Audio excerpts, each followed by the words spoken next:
Give it 10 on. Give it 10. Alright. With my squeaky voice, so you'll have to be quiet so you can hear me. Today is the 20th. And we are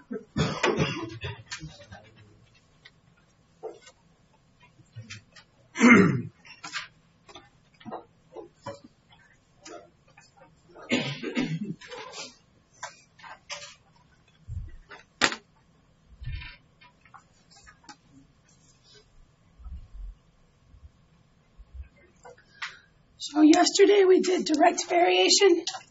Today we're doing indirect variation so that we can solve problems that have inverse relationships.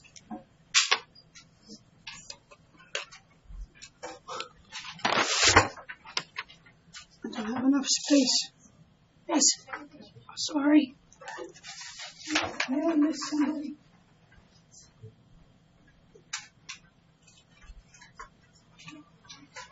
So, indirect variation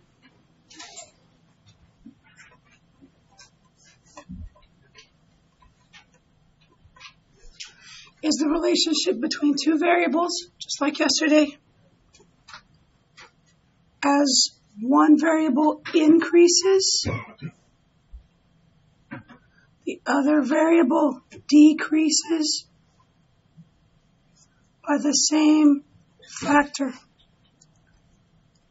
So it's like we did yesterday where they were increasing at the same time. Now they're both one's increasing and one's decreasing. So the formula is your favorite F word, a fraction. That's how we do this. One goes up, one goes down. This is, the notation means that y is inversely proportional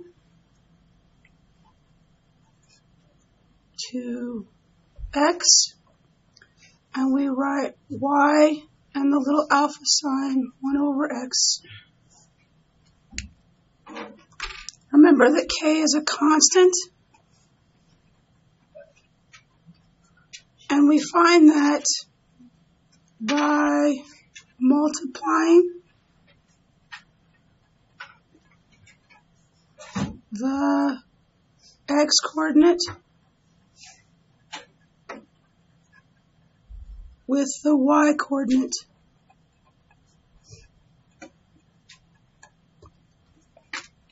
So this is really similar to yesterday. It's just about keeping the methods straight.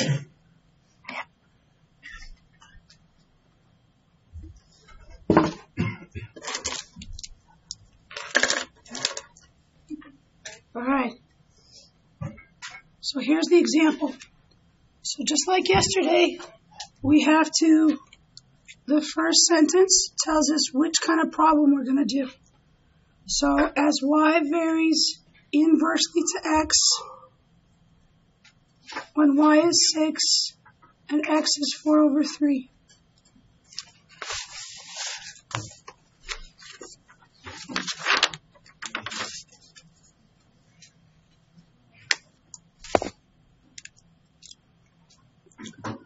So this means we have to use this formula, which, just like before, we switch this with y equals k over x. Now how do I find k? I multiply x and y. My x is 4 over 3, and my y is 6. You could use a calculator, or you could just know that you multiply these two and divide by this. So 4 times 6 is 24, divided by 3 is 8. So my formula will be y equals 8 over x.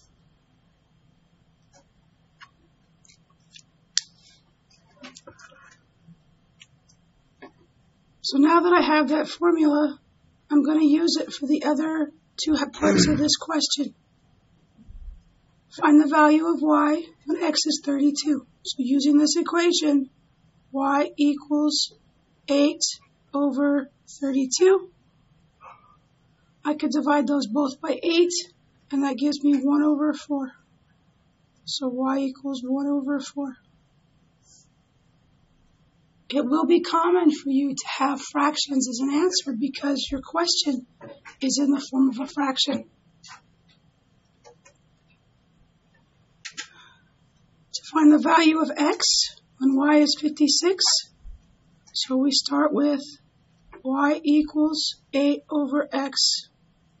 Instead of y, we put 56 equals 8 over x. I need to have the x in the numerator, so I multiply by x on both sides. Those cancel, and I get 56x equals 8. And then we divide. And x equals 8 over 56, which simplifies to 1 over 7.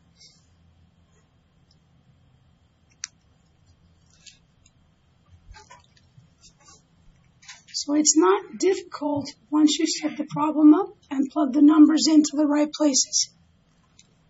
So take a second and look at your neighbor's papers. Make sure that they've got all the notes that I copied down. They have especially the formula and how to find K so that we can do all this on the back.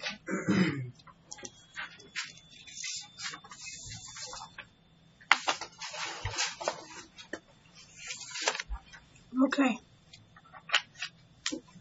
If you have one of the notes that I gave you, make sure that you follow along because I think I missed a couple things or just left them off when I was writing it down. So this is another example like yesterday that is not an example.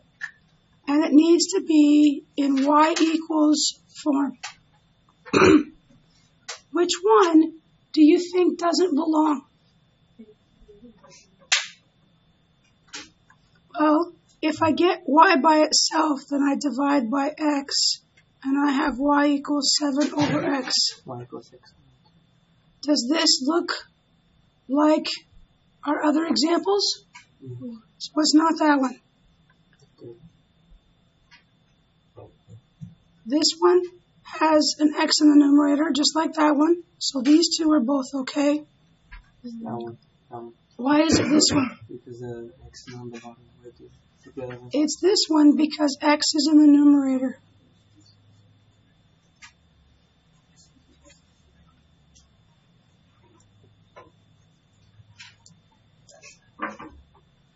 So this one's okay, even though there's a number down there, because it's still getting smaller.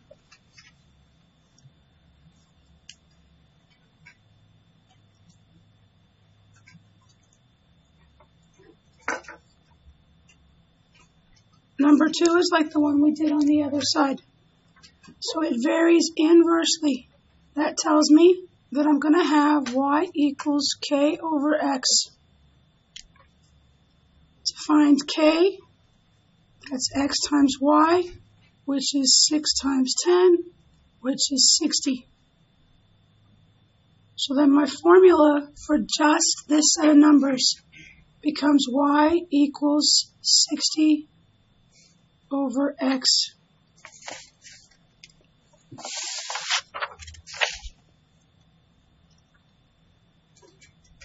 So this is the formula that I use for the next two pieces of the problem. So then now I need to find y. So y equals 60 over x, which is 60 over, I know that x is 15. 60 divided by 15 is 4. So y is 4.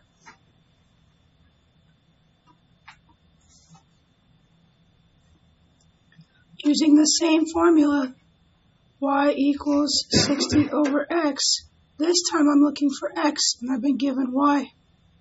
So when I plug that in, I get 4 equals 60 over x. I have to multiply both sides by x, and I get 4x equals 60, divide by 4.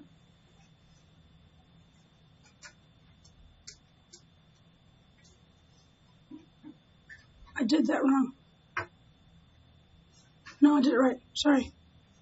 That divides, x is 15.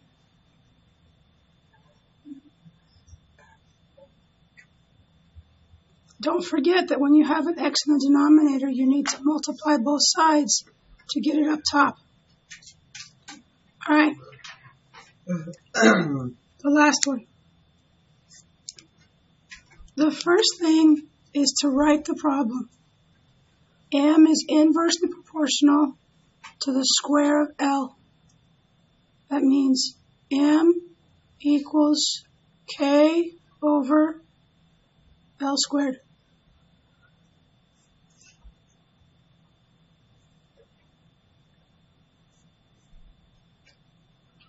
So to find K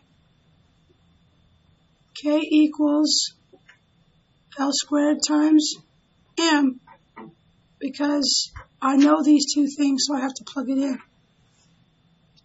So this is 2 squared times 9, which is 36. So then M equals 36 over L squared.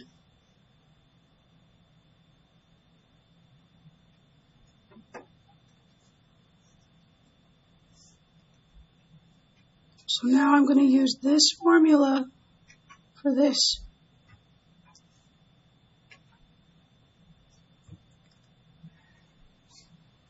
So 1 equals 36 over L squared times L squared times L squared. So we get it out of the denominator. So then I have L squared equals 36. Take the square root of both sides. L equals plus or minus 6.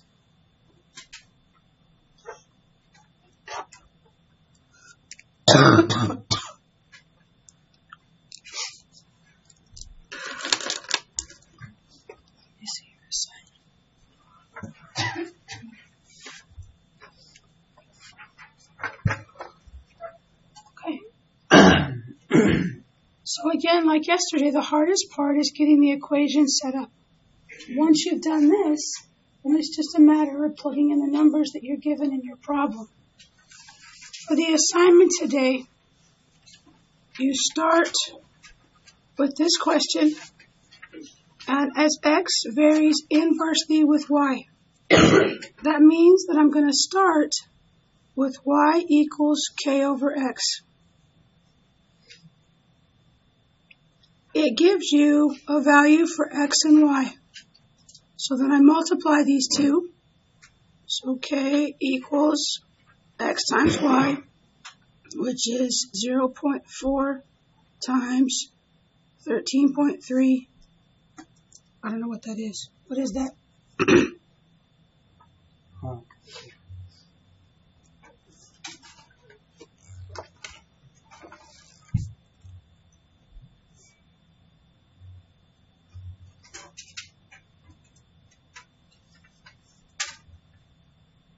This is 5.32. So that's my k. So now I have to find y. And I'm given x. So that means that y equals 5.32 over 2.8.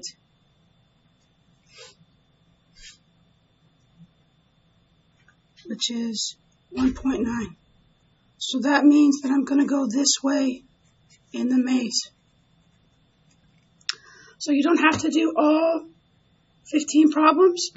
You just follow the path along based on where your answer takes you and go to the next problem. So make sure that you understand how I did that example and be able to move on. If you have any questions, ask Caleb. He has a voice today.